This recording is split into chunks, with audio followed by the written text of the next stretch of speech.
Joining me is the panel, Sky News hosts James McPherson and Daisy Cousins. Daisy, are we being manipulated by these awards in Australia Day?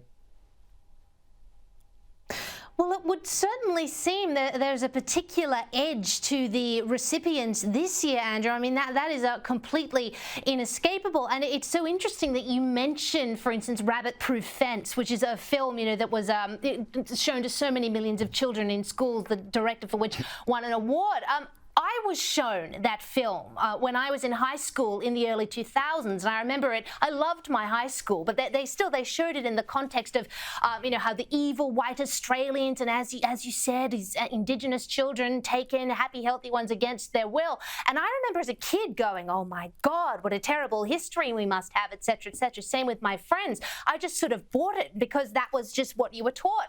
And another thing that was pushed in high school, Andrew, was the flora and fauna myth. I remember being told that Indigenous people until 1967 were covered under the Flora and Fauna Act, which is an outrageous myth that has been debunked again and again and again. But this stuff, along with things like Rabbit Proof Fence, are pushed to children. No, and it's only now, Andrew, in my 20s and now 30s, that I'm actually learning that this stuff is false. So pervasive is it? So how outrageous that this director has been given this award for perpetuating such a prolific falsehood.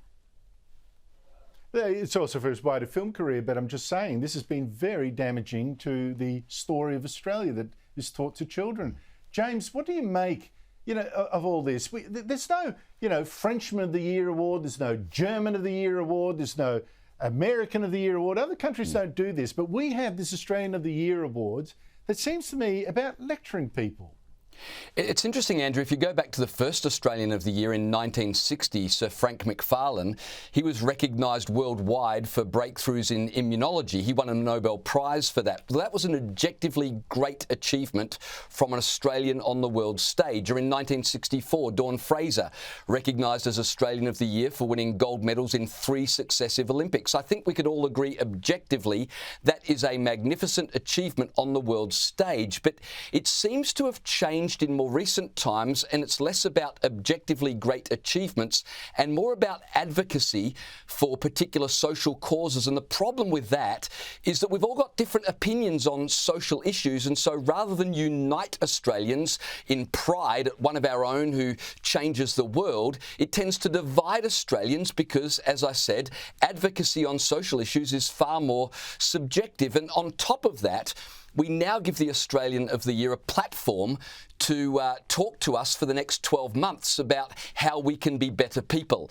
And so I'm with you, or at least I think what you're insinuating is, why don't we just get rid of the Australian of the Year? Let's not pick the best Australian, and let's just agree this is an incredible country. If you were born in this country, you won the lotto in life. It's a magnificent place to live, and we should all celebrate the fact there's 26 million of us who are all endowed with dignity and worth and value, and let's just celebrate the great country we have together.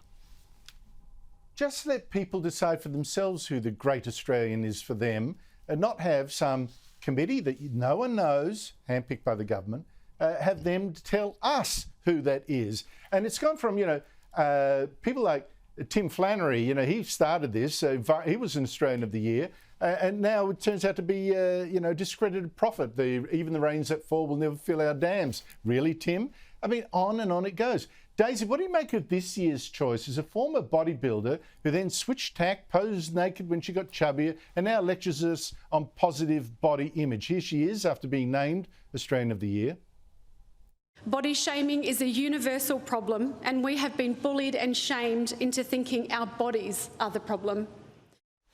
So from medical geniuses to someone telling us to like ourselves more, positive move?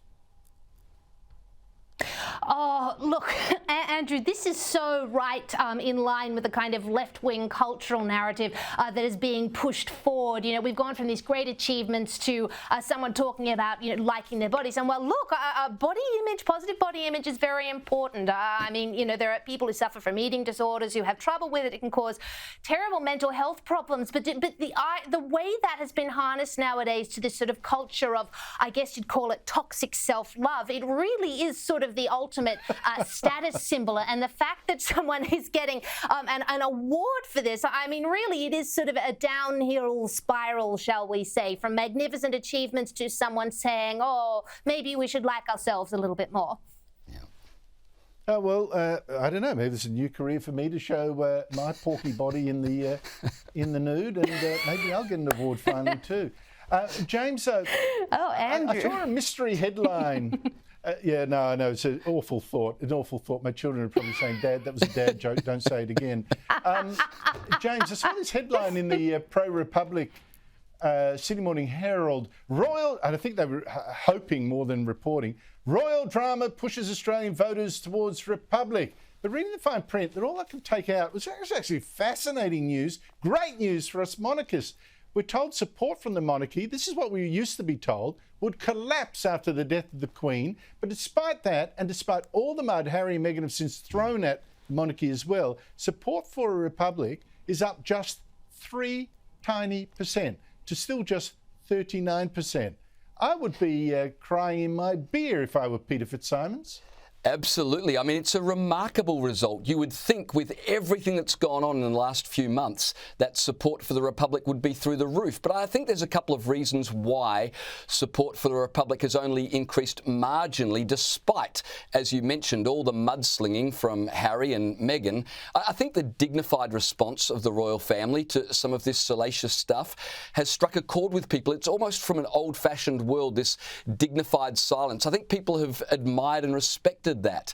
On top of that, I think people know the future of the monarchy is not Meghan and Harry, it's Kate and William, and most people like them. And then King Charles has pretty much behaved himself since becoming king. He hasn't said outrageous things, and of course his coronation, which is due soon, I think will remind people that the monarchy is, 1,000 years old. And there's something I think deep within us, when things are changing so rapidly, there is a desire within people, I think, to stay connected to something that has history, that has stability, and that has tradition, compared with if we become a republic. What is it? President Kevin Rudd? Is it President Malcolm Turnbull? I think James. People don't want to contemplate that any more than they want to contemplate what you were talking earlier about your new career, Andrew.